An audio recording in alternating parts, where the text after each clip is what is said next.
Steve, we are deprived this week of one of our favorite breakdowns. It's a bye week for the Iowa Iowa. Hawkeyes, but Yeah. we'll bring that up anyway because classic Iowa fashion last week, the Hawkeyes and Minnesota. Now you put those two together, and then you really got something because Minnesota is not quite in Iowa's class, but they typically bring in the low totals as well. Those two to get together. There was a controversial play at the end of the game that did not affect the betting line because they didn't even come close to the over under of what I believe it dropped. I saw it at 30 and a half, Yeah.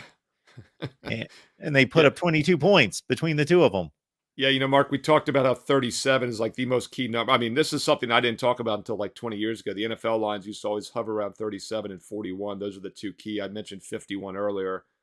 And once again, Ralph Michaels at wagertalk.com showed this a couple weeks ago. If you've just blindly played the under like the last 7 years when the total's 36 and a half or less, which means you're getting an awful line theoretically because 37 is a really key number. It'd have been 20 and 5 to the under. And then that week, Michigan State, Iowa go over because of a defensive score and land on 42. They've stayed under that every one of their last 3 games. Yeah, last week dropped when we and I were talking on Thursday, 31 and a halves. There were some 31 starting to show. And 31 is another key number, which we never bring up, except for maybe the NFL preseason. Do we ever see 31s? But obviously 31 is a very key number. 17, 14, 21, 10, right? A lot of games get you there, a lot of scores. And yes, you're right. That did close as low as 30 and a half on Saturday, and it still did not matter. And I was the one team, by the way, that did drop out of that top 25 poll. I think they were 24th last week. They're barely in the top 40 now.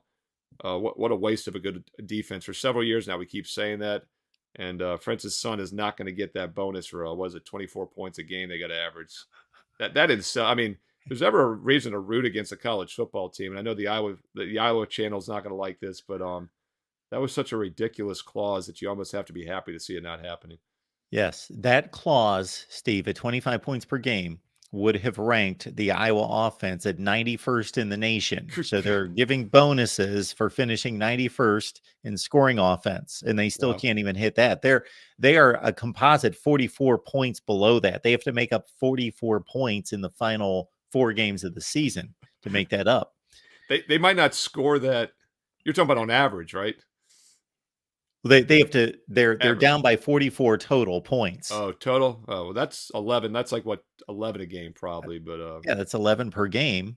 Yeah, I'm surprised they're that. I'll be honest. I'm surprised they're that close to get to it. Yeah, to be honest, I mean that's just how bad that. But it's just such a waste of a great D. It's amazing they can't get some kind of offense, but it's been like that for several years now. D and special teams. Their punter has been the special teams player of the week 3 consecutive weeks. Well, he gets a lot of opportunities to practice. Yeah, so. He does. He does at that.